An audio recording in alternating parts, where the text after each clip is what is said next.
অর্জুন সিং বিজেপিতে ছিলেন, বাধ্য হয়ে তৃণমূলে গিয়েছিলেন, কিন্তু অর্জুনের হৃদয় বিজেপিতেই রয়েছে।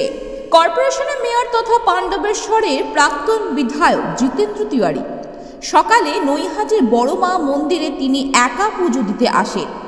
মায়ের মন্দিরের সামনে দাঁড়িয়ে সকলের মঙ্গল চেয়ে শান্তি কামনা করলেন। এরপর সিনার সম্পর্কে দাবি করেন আসানসোলের মানুষকে উনি চেনেন না।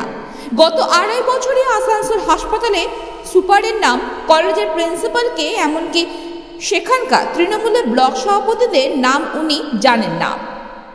এবার আসানসোলের মানুষ ঠিক করবে কাকে জিতাবেন। জিতেন্দ্র তিওয়ারির ব্যারাকপুরের তৃণমূল প্রার্থী পার্থ ভৌমিককে নিয়ে মন্তব্য, গণতান্ত্রিক ব্যবস্থায় যে কেউ প্রার্থী হতেই পারে।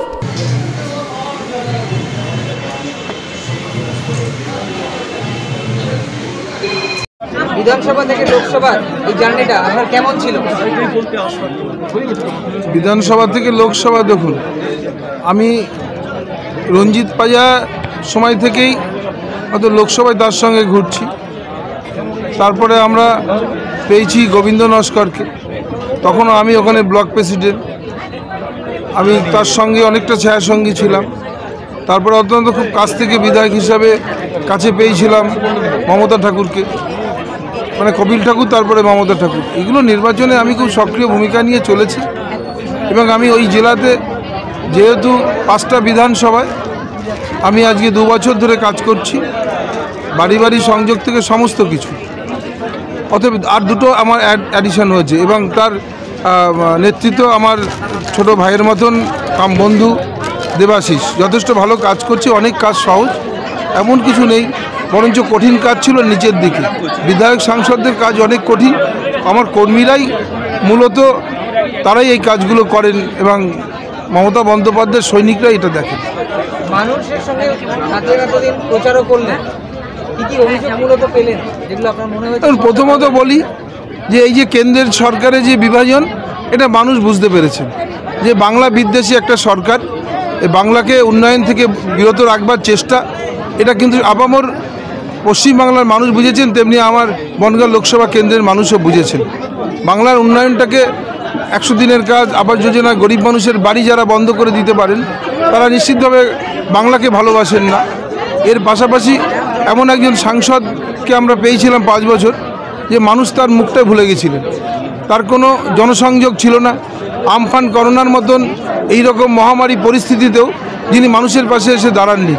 তার বছরে 5 কোটি টাকা ডেভেলপমেন্টের টাকা পান, সে টাকা এখানকার মানুষের টাকা, সেই টাকা তিনি কোথায় কি কাজ করেছেন এখানকার কোনো মানুষ জানেন না। স্বাভাবিকভাবেই পরবর্তীতে নাগরিকত্ব দেবে বলে মিথ্যা ভাওতা দীর্ঘদিন দিয়েছিল। আমার এইসব বিশেষ করে তপশিলি সম্প্রদায় এলাকা, মতুয়া সম্প্রদায়ের মানুষরা আজকে তাকে বুঝতে পেরেছেন যে এই ভাওতা তিনরা দীর্ঘদিন ধরে দিয়ে আসছেন এবং ঠিক নির্বাচনের প্রাক্কালে দাঁড়িয়ে একটা অনলাইনে ফর্ম ফিল আপ করার কৌশলের মধ্য দিয়ে মানুষকে বিভ্রান্ত করার চেষ্টা এবং আসামের মতো পুনরাবৃত্তি করতে চাইছেন ডিটেনশন ক্যাম্পে নেবার জন্যে। আমি অনলাইনে ফর্ম ফিল আপ করা মানেই আমি নাগরিকত্ব চাইছি, আর তার মানে আমি নাগরিক নই, অথচ আমি ভোট দিচ্ছি, আমার ভোটেই সাংসদ তৈরি হন, সাংসদ প্রধানমন্ত্রী তৈরি করেন, অথচ আমি এখানকার নাগরিক নই। এই অনলাইনে ফর্ম ফিল আপ করার এই কৌশলটা মানুষ বুঝেছেন, কেউ করবেন না এবং বিজেপি গিয়ে মিথ্যা ভাওতা দেন। 2 কোটি বেকারের চাকরি মিথ্যা যেমন বলেছেন, তেমনি 15 লক্ষ টাকা করে অ্যাকাউন্টে দেবেন মিথ্যা বলেছেন, এটাও সেরকম ভাওতা বুঝেছেন। এবার বাংলার মানুষ বুঝিয়ে দেবেন ভারতীয় জনতা পার্টিকে। এবং বনগাঁ লোকসভা কেন্দ্রের থেকে আমি অত্যন্ত আপনাদের বলতে পারি যে 3 লক্ষর বেশি ভোটে পরাজিত হবে ভারতীয় জনতা পার্টির শান্তনু ঠাকুর।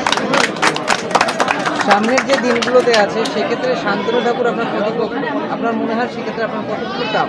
শান্তনু ঠাকুর প্রতিপক্ষ হওয়াতে কাজটা অনেকটা সহজ হয়ে গেছে, কারণ জনসংযোগ বিচ্ছিন্ন একটা মানুষের সঙ্গে কি প্রতিদ্বন্দ্বী হতে পারে?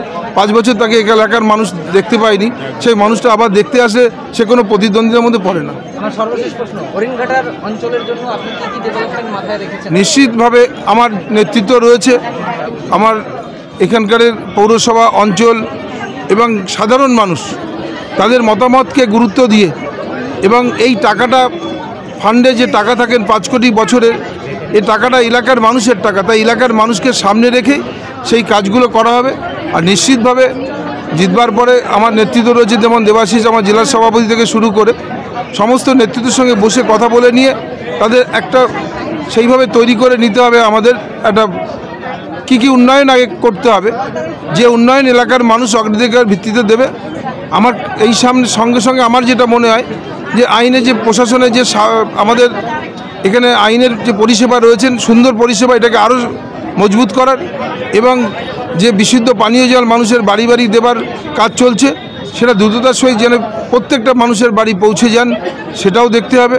জল নিকাশি ব্যবস্থা থেকে শুরু করে এলাকার যে ধর্মীয় জায়গা থেকে শুরু করে অন্য যে জায়গা আছে, রাস্তাঘাট আমাদের প্রচুর তৈরি করা হয়েছে, যদিও কোথাও বাকি থাকে চলাচলের কোনো জায়গায় কোনো ব্রিজ তৈরি করবার জন্যে বা কোনো নদীর পারাপারের সেতু, এগুলো অগ্রাধিকার ভিত্তিতে দেখতে হবে।